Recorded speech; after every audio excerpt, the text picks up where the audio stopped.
எப்பொழுதுமே அரசியல் களத்துக்கு முதலாவது வேட்பாளர்கள் அறிவிப்பது நீங்கள் தான்.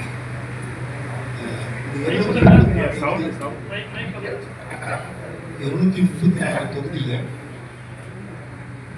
நிறைய கிறிஸ்தவர்கள் அரசியலுக்குள் வர வேண்டும், அரசியல் உங்களோடு கூட பயணிக்க வேண்டும் என்ற தமிழ் இன உணர்வோடு அதிகமாக இருக்கிறாங்க.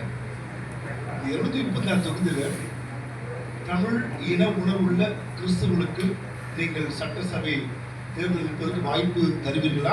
அப்படி ஒரு எண்ணம் இருக்கிறதா?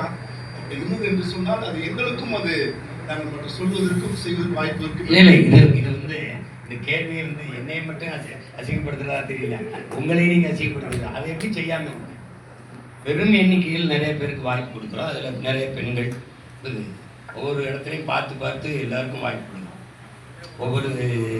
உங்களுக்கு கிறிஸ்தவத்தில் எல்லா சமூகம் சார்ந்தவர்களும் பிள்ளைகளையும் கிறிஸ்தவர் முதலியார்லையும் கிறிஸ்தவர் உடையார்லையும் கிறிஸ்தவர் நாடார்லையும் கிறிஸ்தவர் தெரியும், ஆதி தமிழர்லையும் கிறிஸ்தவர் தேவேந்தர்லையும் கிறிஸ்தவர், எல்லா கிறிஸ்தவருக்கும் இதில் வாய்ப்பு இருக்கு. அதனால நீங்கள்